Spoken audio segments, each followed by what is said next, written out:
What's up, everybody? Kenny here, also known as Silent 85. Forgive the awkward intro. I just left my dermatologist appointment, and it was concerning my psoriasis treatment.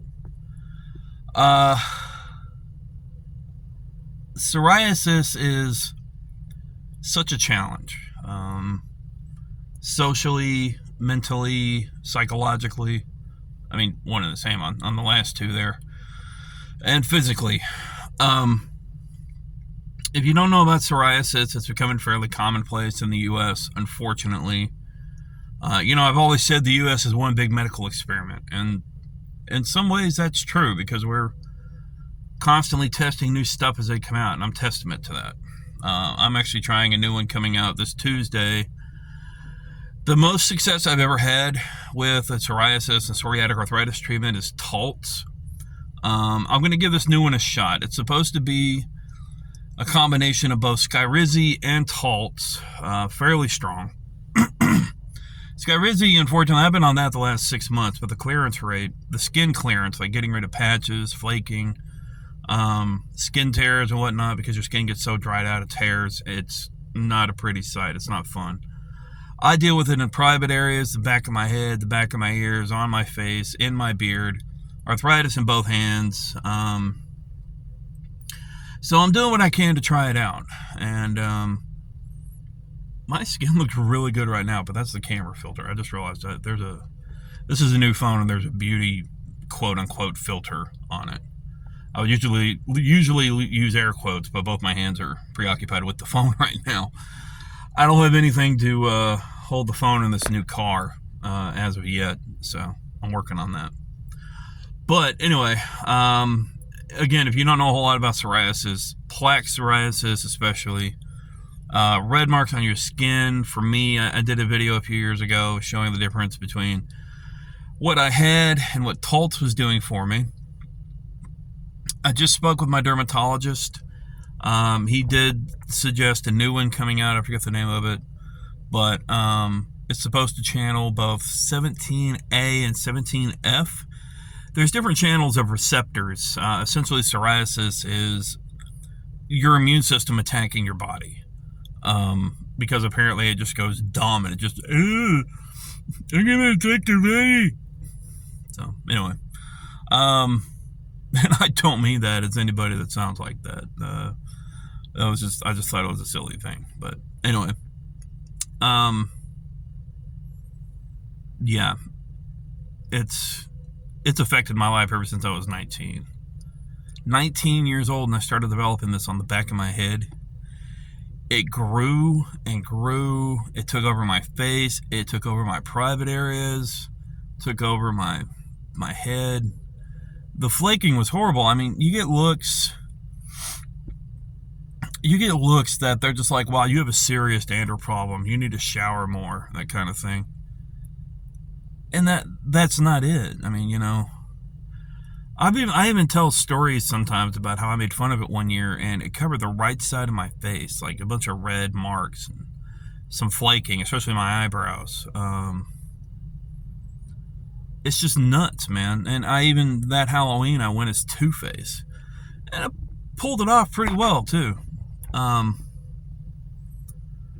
This is not going to be my best formatted video. I'm not going to lie. My finger keeps popping into the shot. But anyway, I wanted to talk about it a little bit. That's just an update on that. I put a video out recently that's been helping people where I talk about Taltz. And again, Taltz has been one of the best things I've ever used. The clearance rate was amazing with me. It varies from person to person. I do have to keep an eye on this new one, though, because apparently it does affect... it can cause suicidal tendencies or something. I don't know. Anyway, I'm going to try it out for a month or two. It is an injection, which is what I've been trusting. Which is funny, because I used to hate injections.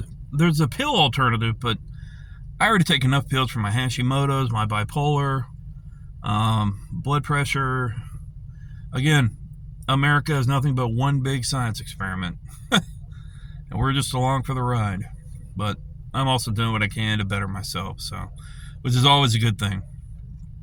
If you need help, get help. If you need to take a Temporary med, take a temporary med. If your struggle is lifelong, do what you can to help yourself, especially if it's going to be worse in old age. Because right now I'm 38, I'm dealing with arthritis, I'm dealing with my thyroid, I'm dealing with blood pressure, I'm dealing with my own head raging against me. I've had a couple episodes the last few weeks, had a panic attack the other day. And it's funny, a lot of people say, well, you get those from time to time in life. But the thing about bipolar, the thing about any kind of mental disorder is that while it is true that you do get panic attacks every so often, that everybody does, unfortunately, when it comes to those mental disorders, you take that standard rate of panic attacks and stress and anxiety, multiply it times 1,000, and then you have a general idea of what people with a mental disorder go through. And essentially that's what it is. Because everything's amplified. Emotions, the mental capacity, the being able to handle whatever, the getting overloaded, stressed, depressed, suicidal. The common person in that regard does face that. That's true. But for people with a mental disorder, it happens a lot more often, a lot heavier. And there are people that just want to escape. And that's why suicidal rates are higher in people with mental disorders. And, I would argue even, I don't know of any off the top of my head, but I would think that anybody with full-blown psoriasis that isn't able to get help,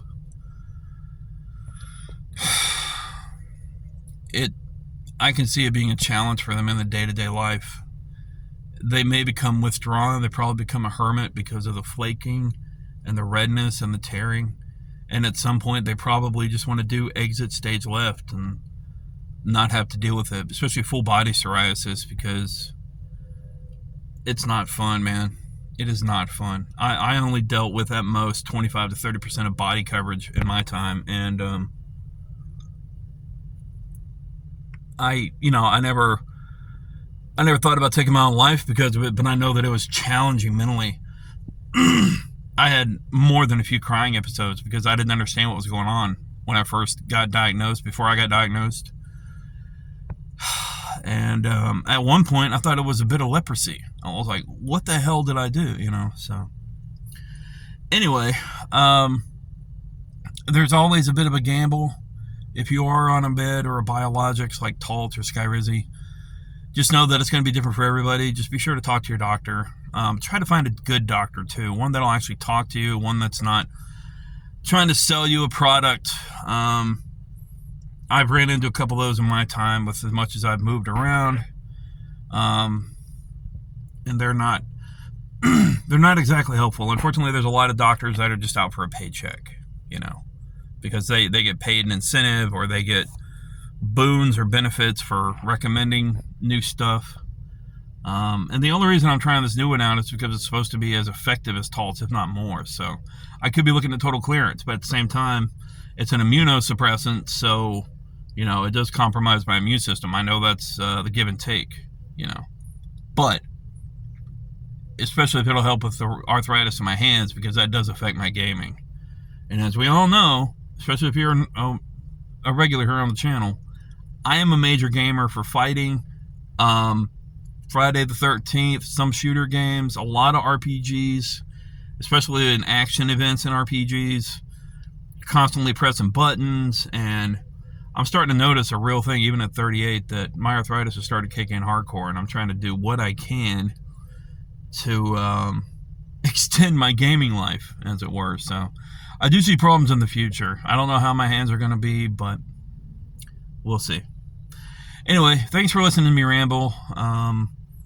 That's just been a recap of how psoriasis has affected my life, my treatments, how it can affect you mentally, mental disorders, so on and so forth. So, also on a closing note, don't be a dick when you're parking, especially if you double park, or if you park sideways within a parking spot, like within the lines, because somebody just parked as I was coming out, and this old lady was trying to get in her car, and she couldn't get in. Like, she had to get into the passenger side, climb over her gear shift, and get to the driver's side, because some dick decided to park at an angle in a regular parking spot. Not a handicapped parking spot, which I would understand, but in a regular parking spot. And this older lady, probably late 60s, early 70s, coming out of the dermatologist, had to climb over. And there's no telling maybe what kind of trouble she may have with her hip or her legs. It may have been a challenge for her to get over. So this, I noticed this as I was leaving and I was in the car exiting the parking lot, and I was like, it's fucked up, man. But anyway, she was already in the driver's seat by the time I was able to get close to her, so not much I could do at that point. But anyway, stay safe, stay sane, remember you're awesome, never let the world tell you otherwise. And again, don't be a dick. See you.